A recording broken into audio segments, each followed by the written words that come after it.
Hello and welcome to the new series of Drishti IAS. I am Pooja Devedi, and in this segment today we are going to discuss about how India met the Taliban quietly. This topic is important from the perspective of prelims and also from the perspective of GS mains paper. So let's begin with the first topic. Why is it in the news? As you can see, Qatar government officials say Indian delegation visited Qatar to meet the Taliban. During a webinar, Qatar's special envoy for counter-terrorism and mediation of conflict resolution, Mutlaq al-Qahtani, revealed this information, but there has been no acknowledgement of this information from the Indian delegation, no official response. Let's move on and talk about it in a detailed analysis. First, we have to understand the Afghanistan peace process under the Joe Biden administration. Now, there are certain clauses and we are going to discuss it clause by clause. The first is the delay in withdrawal of troops. This peace plan, the current one, has kept open the possibility that the USA troops currently deployed in Afghanistan might stay for a longer period of time, because under the earlier USA-Taliban deal, the USA had promised to withdraw all troops by May 2021. There is also a clause which relates to immediate action. The USA is pressing the Taliban to accept an immediate agreement to reduce violence for 90 days, and it hasn't, because recently, I will discuss that in the future, but recently there has been instances from Taliban and the violence has been seen in the near about borders of Tajikistan. That will provide the space for peace initiative. This was the clause in it. Inclusive process, the USA will not be dictating any terms to the Afghan parties but facilitating an inclusive interim government, an agreement on the foundational principles for a new political order, and a permanent and comprehensive ceasefire. There is also a clause for Turkey's role. The USA is asking Turkey to convene a meeting of the government in Kabul, that is the capital of Afghanistan, and the Taliban to finalize a peace settlement. There is also a unified approach. The USA has asked the UN to convene a meeting, and it was convened, of foreign ministers from China, Russia, Pakistan, Iran, India, and the United States to develop a unified approach to peace in Afghanistan. And India is a very important player in the peace process. It has also been acknowledged by the USA. India supports all efforts for peace and reconciliation in Afghanistan, which are inclusive and Afghan-led, Afghan-owned, and Afghan-controlled. And of course, the soils of Afghanistan should not be used to launch any sort of terrorism towards India. That is the first and the foremost concern for India. Now, the problem is, if we talk about the recent times, that the Taliban has launched a wave of offensive in northern Afghanistan, gaining territory and capturing a key border crossing with Tajikistan. Alright. And the United Nations envoy for Afghanistan said Taliban forces had taken more than 50 of 370 districts and could soon control the provincial capitals as well. Fierce fighting between insurgents and Afghan government forces has taken place on the outskirts of three capitals in the Faryab, Balkh, and Kunduz provinces. Also, if we talk about the Taliban, it has also captured Afghanistan's main border with Tajikistan, Sher Khan Bandar, about 50 kilometers from Kunduz city.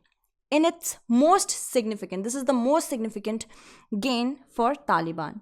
And if we talk about it, then India has invested heavily in infrastructural developments, training security forces and supplying them with necessary equipment.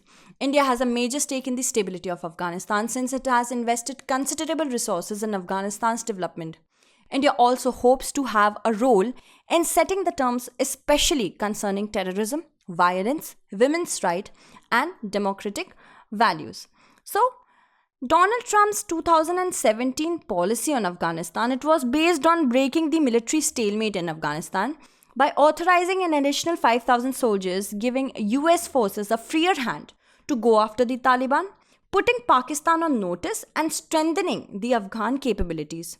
However, the US realized that the Taliban insurgency could not be defeated as long as it enjoyed safe havens and secure sanctuaries in Pakistan.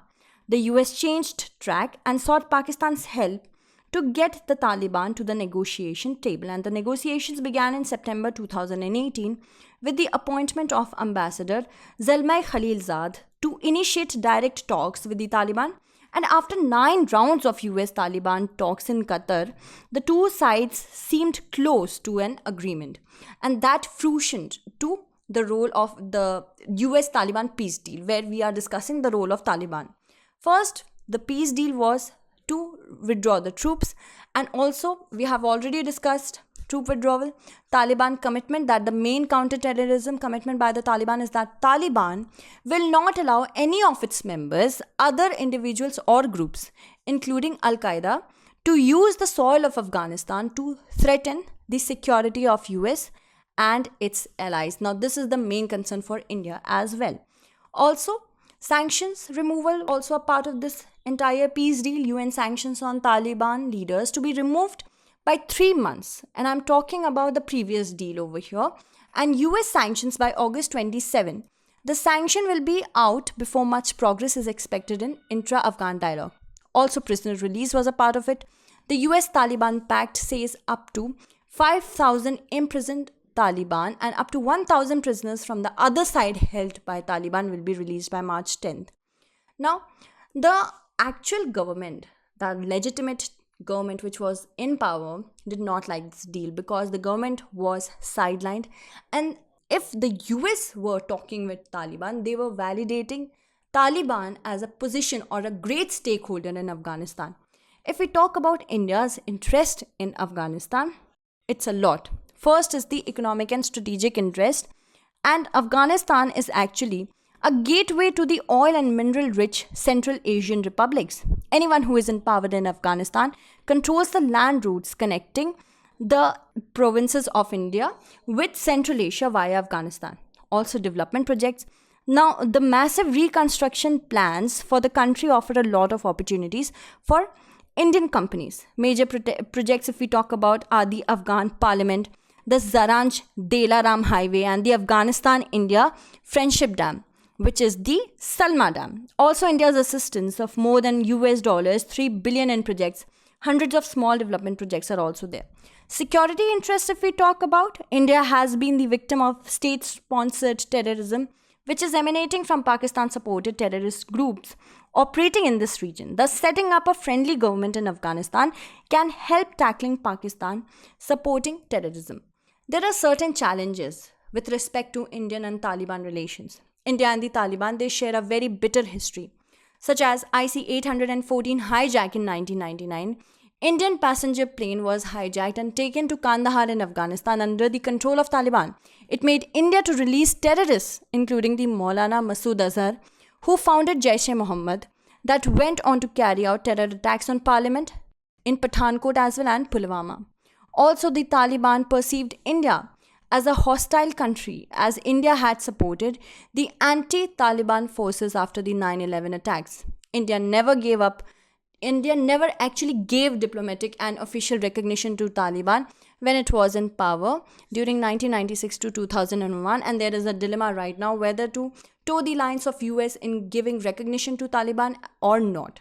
However, as the Taliban's role in Afghanistan peace process becomes inevitable now, India started to make some strides towards the Taliban, and the recent quiet meeting was, of course, a step in that particular direction.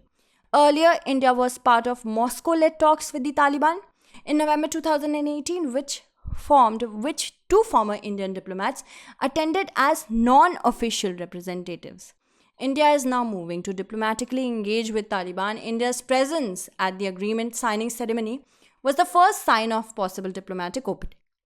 Let's move on to the way forward. First is an independent, sovereign, democratic, pluralistic and inclusive Afghanistan is very crucial for peace and stability in the region. And in order to ensure this, the Afghan peace process should be Afghan-led, Afghan-owned and Afghan-controlled.